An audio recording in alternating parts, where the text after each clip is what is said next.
نبی اکرم صلی اللہ علیہ وسلم فرماتے ہیں، اور بخاری کی یہ روایت ہے، اللہ تعالیٰ فرماتا ہے، حدیث قدسی ہے، اللہ تعالیٰ فرماتا ہے جو شخص میرے دوست سے دشمنی کرتا ہے میں اس کے خلاف اعلان جنگ کر دیتا ہوں۔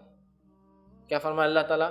جو میرے دوست سے دشمنی کرتا ہے میں اس کے خلاف اعلان جنگ کر دیتا ہوں۔ مطلب جو اللہ کے ولی ہوتے ہیں، اور یقین اللہ کے ولی ہوتے ہیں، اللہ کے دوست ہوتے ہیں، یاد رکھیے اللہ کے ولی ہوتے ہیں، تو اللہ تعالیٰ فرما رہا ہے جو میرے دوست سے دشمنی کرتا ہے، اور اللہ کے دوست کون ہے؟ جو تقوی اختیار کرتے ہیں، ایمان والے ہونا پہلی شرط، وہ تقوی اختیار کرتے ہیں اور ہر کام سنت کے مطابق کرتے ہیں، ٹھیک ہے؟ تو بہرحال ورنہ میں اس لیے کہہ رہا ہوں اللہ کے دوست، ورنہ ہمارے پاس جو سنت کی مخالفت کرتا ہے، نماز کبھی نہیں پڑھتا ہے، تقوی تو ہے ہی نہیں دور دور تک، اس کو ولی مانتے ہیں، اس لیے میں وضاحت کر رہا ہوں۔ ایمان والا جیسا حق ہے، تقوی اختیار کرنے والا انسان اور سنت کے مطابق اعمال کرنے والا۔ تو بہرحال اللہ تعالیٰ فرما رہا ہے جو میرے دوست سے دشمنی کرتا ہے میں اس سے اعلان جنگ کرتا ہوں۔ اب اندازہ لگائیے، اللہ کا جو دوست ہوتا ہے اس کو اگر دنیا میں کوئی چھیڑتا ہے یا اس سے دشمنی کوئی کرتا ہے، اللہ تعالیٰ اس کے خلاف اعلان جنگ کر دیتا ہے۔ کیسے کرتا ہے؟ وہ جس نے دیکھا نتیجے اس کو سمجھ میں آتے ہیں۔ انبیاؤں کے ساتھ جس نے برا سلوک کیا ان کے نتیجے دیکھ لیجئے، صحابہ کے ساتھ جس نے برا سلوک کیا کیسی کیسی موتیں مرے ان کی زندگی دیکھ لیجئے، سلف صالحین پہ جس نے ظلم کیا ان کی زندگیوں کا مطالعہ کرے، خاص طور سے ان کی موتیں دیکھے، اور اس کے بعد معصوم مسلمانوں پہ جس نے بھی ظلم کیا ان کی زندگی کی حالت دیکھے، آپ کہیں گے واقعی میں اللہ تعالیٰ کیسا بدلہ لیتا ہے۔ چونکہ اللہ تعالیٰ جب دشمنی لیتا ہے اس کے خلاف تو وہ دشمنی واقع میں نبھاتا بھی ہے، سمجھ رہے ہیں بات کو؟ ہر طرف سے اس کو جو ہے چت کر دیتا ہے اس دنیا کی زندگی میں۔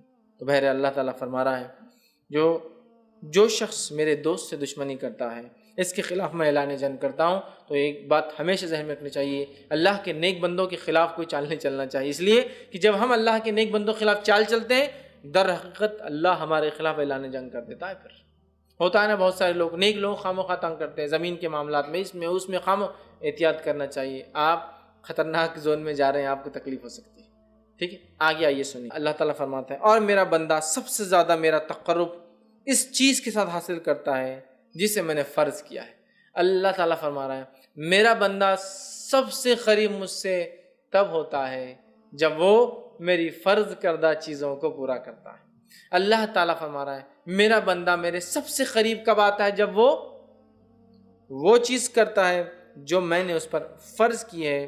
تو آپ اللہ تعالیٰ فرمایا میرا تقرب میرا بندہ سب سے زیادہ حاصل کرتا ہے اس چیز کے ذریعے جو میں نے اس پر فرض کیا ہے، یعنی فرائض کے ساتھ میرا تقرب حاصل کرنا ہی مجھ سے سب سے زیادہ مطلب فرائض کے ذریعے میرا تقرب حاصل کرنا یہ مجھے سب سے زیادہ پسند اللہ اعلان کر رہا ہے۔ آگے آئیے پھر اللہ تعالیٰ فرما رہا ہے حدیث قدسی ہے اور میرا بندہ نوافل کے ذریعے میرا تقرب حاصل کرتا ہے، فرض سے سب سے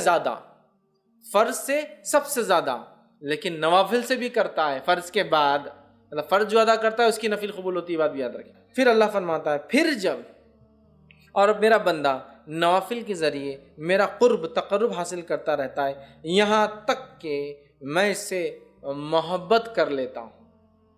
میرا بندہ پہلے تو فرض کرتا ہے، میرا تقرب حاصل کر لیتا ہے، چونکہ فرض سے ہی میں سب سے زیادہ قریب ہوتا ہوں بندوں کے، یہ مجھے سب سے زیادہ محبوب ہے۔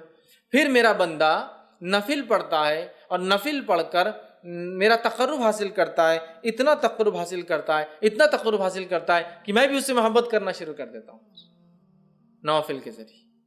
اب آگے سنیے ذرا، تو میں بھی اس سے محبت کر لیتا ہوں۔ پھر جب میں اس سے محبت کر لیتا ہوں، فرض سب سے زیادہ اللہ کو پسند عمل ہے، سب زیادہ قریب بندہ فرض سے آتا ہے، لیکن فرض سے جو قریب آنے کے بعد بھی جو نفل پڑھے وہ ٹاپ موسٹ چل جاتا ہے۔ بولنے کا مطلب یہ ایک انسان صرف فرض بھی کرے تو اللہ سے قریب ہوتا ہے، لیکن فرض کے بعد جو نفل پڑھے وہ ٹاپ موسٹ لیول تک پہنچ جاتا ہے اللہ کے قریب، اتنا کہ اللہ تعالیٰ اس سے محبت کرنے لگتا ہے۔ اور اللہ فرماتا ہے اور جب میں اس سے محبت کرنے لگتا ہوں تو میں اس کا کان بن جاتا ہوں جس سے وہ سنتا ہے۔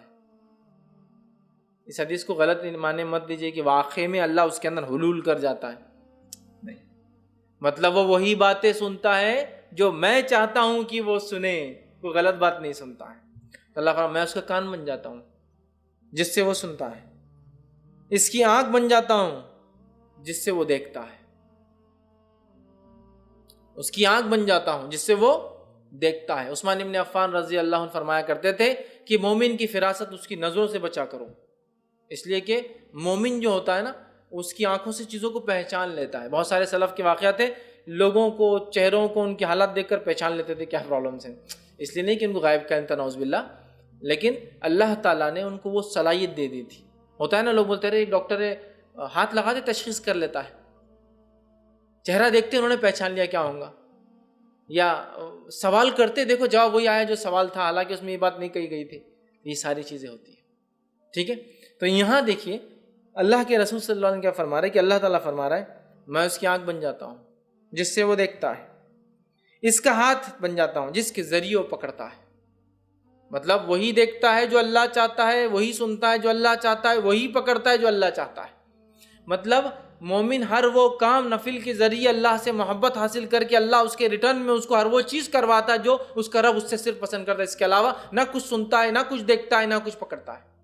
تو میں اس کا ہاتھ بن جاتا ہوں جس کے ذریعے وہ پکڑتا ہے, اور اس کا پاؤں بن جاتا ہوں جس کے ذریعے وہ چلتا ہے. مطلب مومن چلیں گا بھی تو اب سیدھے راستے پر, چونکہ اب وہ غلط راستے پر نہیں جائیں گا, چونکہ نفل کے ذریعے وہ اللہ کی محبت حاصل کر چکا ہے. اللہ کی محبت جو بندہ حاصل کر لیتا ہے اس کا رب کا فضل اس پہ یہ ہوتا ہے کہ ہر وہ کام کرتا ہے جو اس کا رب چاہتا ہے, اس کے علاوہ وہ کچھ نہیں کرتا. تو یہاں جو ہے اس سے وہ چلتا ہے, ان تمام اعضاء کو اپنی اطاعت میں لگا دیتا ہے, اور اگر وہ مجھ سے سوال کرتا ہے تو میں ضرور بھی ضرور اس کو عطا کرتا ہوں. اگر وہ مجھ سے سوال کرتا ہے تو میں ضرور بھی ضرور اس کو عطا کرتا ہوں. معلوم, ضرور بھی ضرور عطا کرتا ہوں اگر وہ مجھ سے سوال کرتا ہے. کون سا بندہ؟ فرائض کے بعد نفل کا اہتمام کر کے رب سے محبت حاصل کر لینے والا بندہ. دیکھتا ہے تو وہی جو اس کا رب چاہتا ہے, سنتا ہے وہی جو اس کا رب چاہتا ہے, پکڑتا ہے وہی جو اس کا رب چاہتا ہے, چلتا ہے اسی راہ پر جس پہ رب چاہتا ہے, اور جب وہ مانگتا ہے تو اس کا رب اس کی جو ہے ضرور بھی ضرور اس کو عطا کر دیتا ہے. اور اگر وہ میری پناہ طلب کرے تو میں یقیناً اس کو پناہ دے دیتا ہوں. اور اگر وہ میری پناہ طلب کرتا ہے, دعا میں خاص دعا یاد رکھی, پناہ مانگنا مصیبت کے وقت, تو اگر وہ میری پناہ مانگتا ہے تو میں اسے پناہ دے دیتا ہوں اپنی طرف سے. سبحان اللہ, کتنے بڑے بڑے فضائل ہے نفل کو ادا کرنے کے, کتنے بڑے بڑے فضائل, اندازہ لگائیے, ہے نا. اللہ کو سب سے زیادہ محبوب عمل لیکن کون سا ہے؟ فرض ہے, یاد رکھیے, فرض نماز, مال میں فرض عبادت زکوٰۃ, ہے نا. اس کے بعد اللہ تعالیٰ نے رمضان کے ایک مہینے کے روزے, اس کے بعد حج, سب سے زیادہ محبوب عمل.